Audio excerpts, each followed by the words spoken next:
Bom, vamos ao nosso debate então, porque está conosco o Rodrigo Zingalês. Rodrigo, seja bem-vindo. Boa tarde. Boa tarde. É um prazer estar aqui e participar de um debate tão importante como esse. E também o Pedro Rodrigues, que é diretor do Centro Brasileiro de Infraestrutura. Pedro, bem-vindo. Boa tarde. Boa tarde. É um prazer estar aqui com vocês no programa.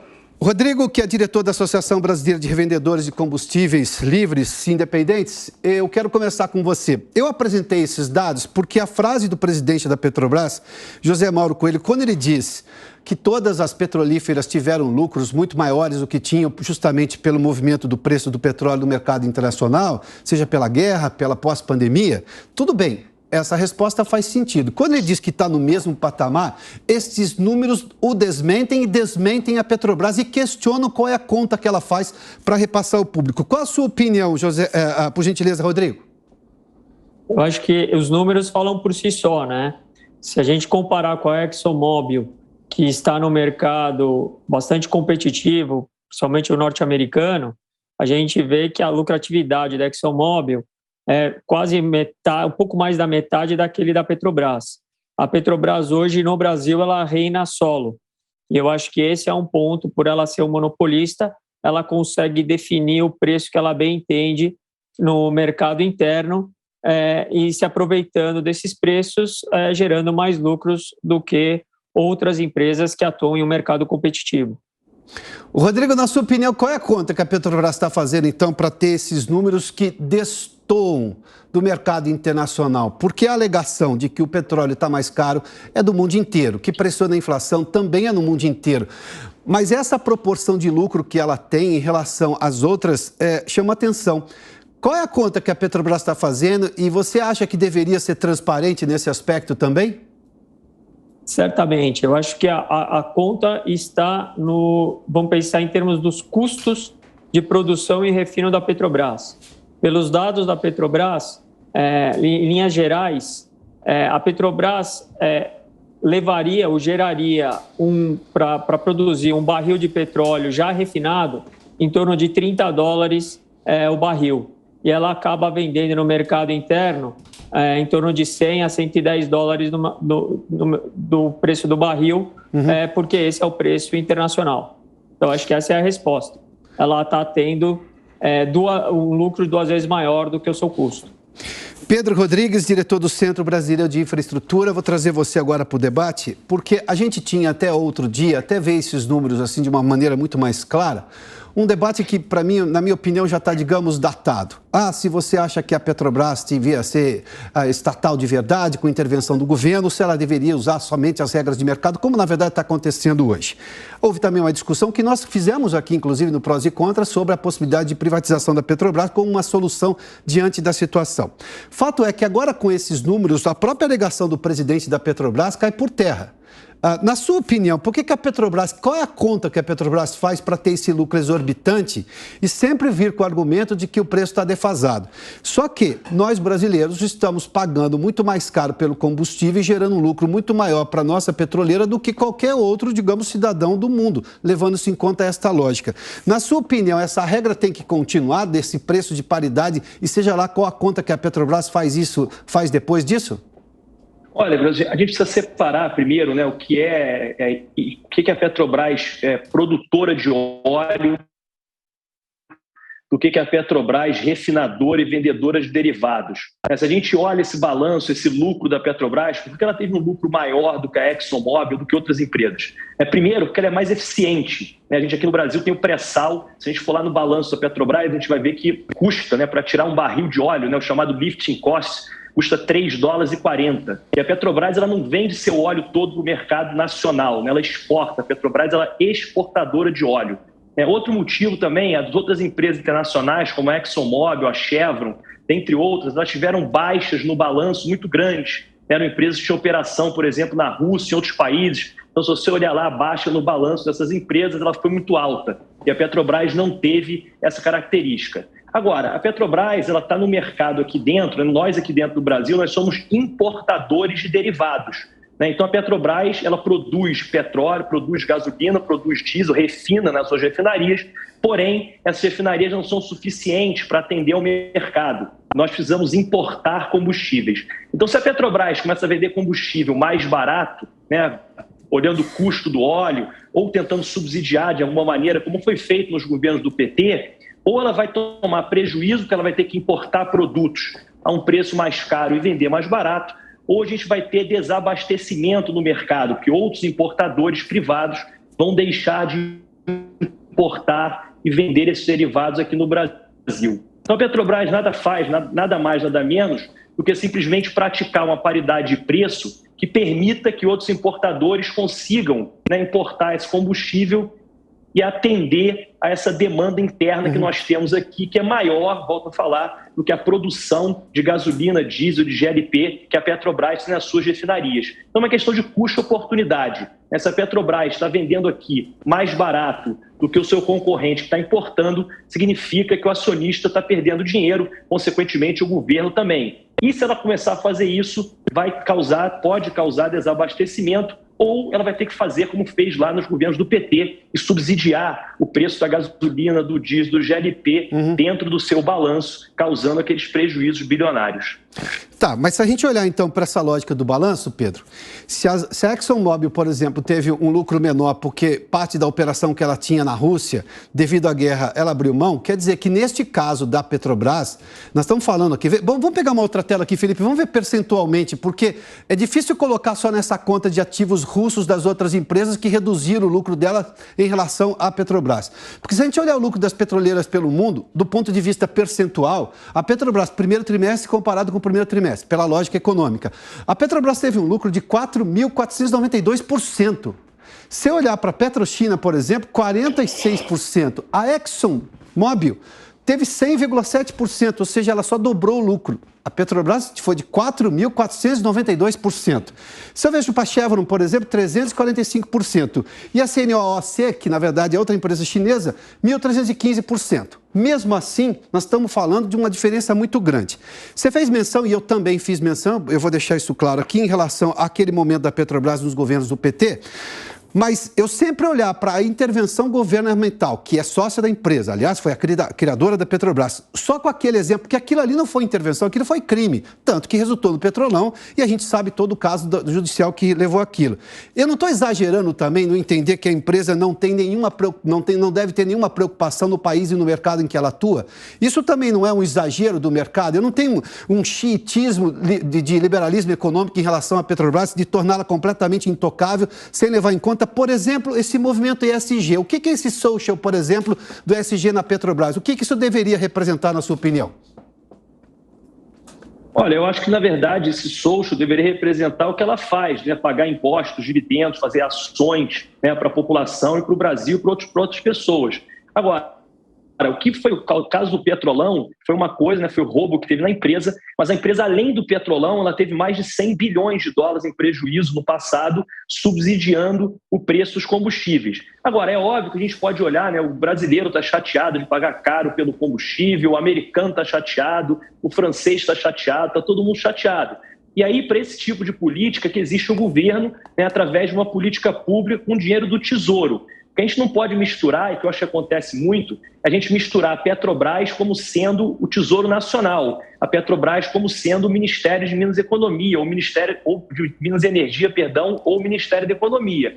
E a Petrobras, ela não é. A Petrobras é uma sociedade de economia mista que tem acionistas privados, deve seguir regras de mercado, sob punição, inclusive, da CVM e de outros órgãos reguladores ao redor do mundo. E o que aconteceu no passado, nesses 100 bilhões de dívida que a Petrobras adquiriu, subsidiando o preço lá em 2014, ela acabou tendo que fazer um acordo bilionário com a SEC americana, porque acionistas minoritários acabaram processando a empresa por ter sido usada, né, através de seu acionista controlador, o governo, para a realização de política pública. Então isso é uma coisa que, na minha opinião, não deve ser feita e nem pode.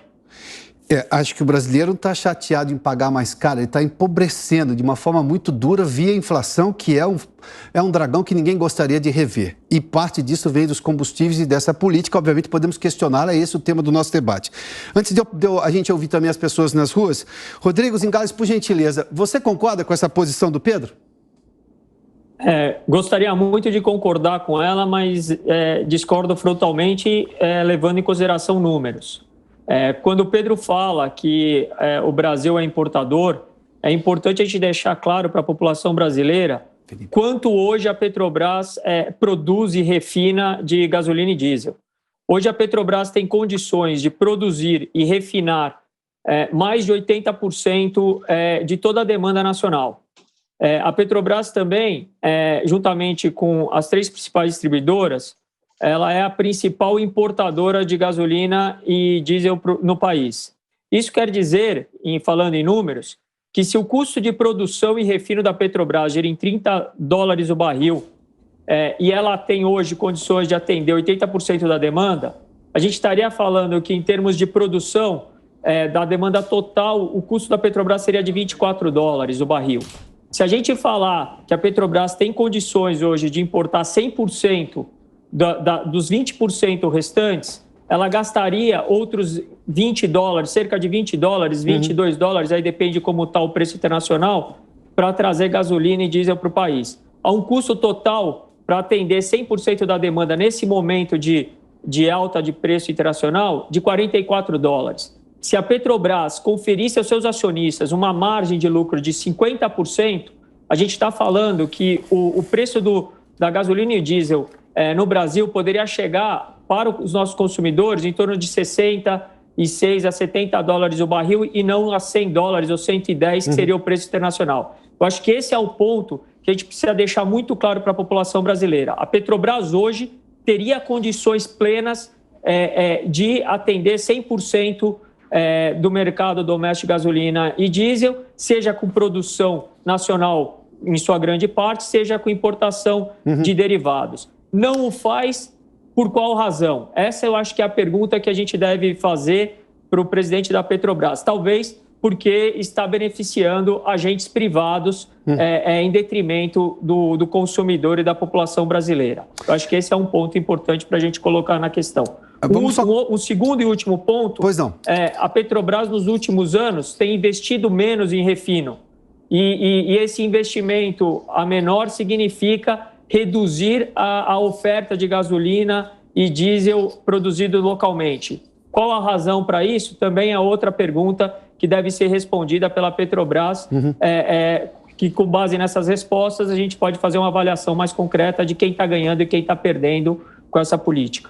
Olha, nossa equipe também foi às ruas para saber a opinião das pessoas. E aí, o que elas acham desse tema em relação ao aumento da Petrobras, do diesel recentemente e essa política de preços? Acompanhe. E aí? Não dá. Eu acho um absurdo isso aí. O povo brasileiro tá... Aumenta diesel, aumenta tudo. Quem vai sofrer somos nós na nossa mesa, né? Tá uma ganância aí, né? Eu não acho que tá certo, não. Por que você acha isso? Porque eles estão visando só o lucro, né? Eles só querem cada vez mais lucro e cada vez querem ganhar mais dinheiro. Não, porque não é momento agora de termos um aumento, né? Diante de toda a situação que está vivendo o Brasil, acho que todos têm que colaborar para que realmente a gente possa sair dessa situação. Eu acho que é um pouco de ganância aí, né? Política, né? Isso acaba atrapalhando um pouco o seu trabalho, né? No geral, né? A economia do país no geral. Né? Depende do transporte, alimentos. Você vai no supermercado, você já vê como é que tá as coisas lá. Claro que não. Só afunda mais a população, né? Toda semana a notícia só tem essa, né? Aumento. Isso acaba te afetando? Claro, afeta todo mundo, com certeza. Tem as políticas, né, da empresa, então precisa ser vistos os critérios, né, que foram definidos. Eu não sei se eles podem alterar as regras assim de uma hora para outra, mas é complicado, realmente pesa no bolso, né? Eu acredito que mesmo com todo esse lucro, mas deve ter alguns motivos muito fortes para ter aumentado, né, essa situação desse aumento. É uma questão de política, é uma decisão de política de aplicação de preço. Então, assim, tem um efeito gigante na inflação, um efeito direto para as famílias brasileiras. Então, se a opção da política de preço é essa, a decisão nessa lógica está correta. Mas é uma questão que o governo poderia intervir e fazer uma coisa diferente. Bom, vamos só para a gente fazer uma última rodada de perguntas aqui. Vale só lembrar que lá naquela crise da Petrobras, do Petrolão, quando a empresa teve problemas financeiros sérios e por má gestão, uma série de crimes que foram cometidos dentro da empresa, de intervencionismo estatal equivocado, errado, exagerado, bom, todo mundo conhece essa história. Naquele momento a empresa se socorreu com o Tesouro. E nesse momento a Petrobras é uma estatal, porque o puxadinho da estatal, da Petrobras hoje é uma empresa que tem controle governamental, sim, ela é uma estatal, e ao mesmo tempo ela também tem obrigações de empresas privadas, que têm ações negociadas em Bolsa de Valores, aqui tem as ADRs também em Nova York. Mas quando a coisa piora, obviamente que o Tesouro tem, no mínimo, é fiador da situação da Petrobras. Aí dá um questionamento de função social da empresa. Se há uma dúvida se a empresa tem ou não tem função social, o que ela vende tem, porque é combustível e o Brasil é um país movido a rodas e rodas consomem diesel. Simples assim. A pergunta que se faz é justamente se o Conselho da Petrobras deveria levar em conta, e eu vou insistir na questão do social aqui, Pedro, por gentileza, porque pagar imposto é obrigação tributária, não é função social, é a empresa entender o mercado onde ela está, levando-se em conta o conceito lá de responsabilidade social que foi, digamos, sofisticado agora nesse movimento ESG. Daí uma última pergunta a você. Você considera, levando-se em conta as anormalidades mundiais, da recuperação da pandemia em que houve menor investimento para ter mais oferta de petróleo. Levando-se em conta também a guerra na Ucrânia, que também afeta a oferta de petróleo. Levando-se em conta também a realidade brasileira, que estava saindo justamente de um momento duro da economia. A Petrobras não deveria ter esta sensibilidade, não é ficar deficitária, mas levar em conta que, já que ela tem um lucro e muita gordura para queimar, ela pode, digamos, protelar isso para lá na frente e recuperar o que ela, digamos, está, devolvendo ao país agora. Você acredita nessa tese de função social de empresa ou do produto que ela vende? Porque eu tenho para mim que se fosse uma empresa privada, em algum momento haveria, por parte de uma agência reguladora, uma intervenção mais dura. E aí ninguém ia reclamar, porque é uma agência reguladora, e a agência reguladora existe no mundo inteiro. Qual é a sua opinião, Pedro, para a sua última resposta, por gentileza? Olha, eu acho que não. Eu acho que se ela fosse uma empresa totalmente privada, né, o mercado de combustíveis ele é livre. A gente não pode ter uma agência reguladora que faça intervenção nos preços. É a mesma coisa que a gente fazer intervenção no preço da carne. A carne também está subindo muito de preço. Quer dizer que agora a gente vai capear o preço da carne e os frigoríficos não podem mais vender a carne pelo preço que querem. O preço aqui é livre. É óbvio que a empresa tem função social e as funções sociais das empresas devem ser respeitadas, devem até seguir. Isso hoje vale dinheiro, como você bem colocou, que é o nosso ESG. Acontece se a gente exigir que a empresa, que a função social da Petrobras seja subsidiar ou capear, como o Rodrigo colocou, o lucro do acionista, o conselheiro que assinar esse papel hoje, ele vai ser processado. Esse conselheiro que assinar esse papel hoje, ele vai sofrer um processo no seu CPF. Por quê? Porque isso já foi feito no passado, em outra medida, mas já foi feito dessa mesma forma e a empresa não pode querer, o país não pode querer que quem subsidie o preço do combustível seja o dinheiro do acionista ou o lucro da empresa. Mais uma vez, quem tem que subsidiar o preço e dar saídas para essa alta de preço, que eu acredito que exista e que tenha que existir, é o governo federal e o Tesouro Nacional. Nunca com o dinheiro do acionista da Petrobras. Se o governo quiser pegar parte do seu recurso, do seu lucro, como controlador, e com esse dinheiro aplicar em subsídios de preço, capear o refino, não importa, fazer qualquer tipo de política pública é justo e válido. Mas com o dinheiro do acionista, isso não deve ser feito. E se for feito, mais uma vez, a gente corre o risco, a Petrobras, de ser multada, processada e punida por órgãos reguladores como a CVM ou a SEC americana. Rodrigo, a última pergunta para você é exatamente a mesma. Você defende uma lógica de responsabilidade social da Petrobras, levando-se em conta todos esses aspectos que eu mencionei, ou seja, as anormalidades mundiais pelas quais estamos atravessando e, claro, a própria origem da Petrobras, a forma como ela existe no Brasil, o mercado brasileiro é o principal mercado dela, ela tem um produto, sim, que tem função social, até porque dá para substituir carne vermelha, mas não dá para substituir diesel no caminhão da noite para o dia. Qual é a sua opinião, Rodrigo? Vou responder com o que está escrito no formulário 20F da Petrobras, que é apresentado aos acionistas e aos órgãos reguladores de bolsa. Abre aspas, como nosso acionista controlador, o governo federal brasileiro orientou e pode continuar a orientar certas políticas macroeconômicas e sociais por intermédio de acordo com a legislação brasileira. Dessa forma, podemos fazer investimentos, incorrer em custos e nos envolver em transações com partes ou em termos que podem ter um efeito adverso em nossos resultados e condição financeira. Isso está escrito no formulário 20F apresentado à SEC, apresentado à CVM, apresentado a outros órgãos reguladores. Além disso, e aí entrando na questão das intervenções governamentais em preço, recentemente a Senacom e alguns órgãos estaduais de defesa do consumidor têm criado ou têm feito uma blitz junto aos postos, acusando os postos ou fiscalizando os postos de preços abusivos. Os postos são 100% privados. Então, se a Senacom e os PROCONs podem investigar e fiscalizar os postos por preços abusivos, por que a Senacom e os PROCONs estaduais ou mesmo o governo federal não poderiam intervir na Petrobras exigindo redução nos seus lucros e, consequentemente, nos preços comercializados no mercado doméstico? Então, acho que não podemos olhar os mesmos fatos e os mesmos problemas com dois vieses diferentes. Então, acho que esses dois pontos acho que respondem ao seu questionamento. Rodrigo Zingales, diretor da Associação Brasileira de Revendedores de Combustíveis Independentes, e também Pedro Rodrigues, diretor do Centro Brasileiro de Infraestrutura. Senhores, muito obrigado pela participação nesse debate aqui no Prós e Contras pela Jovem Pan News.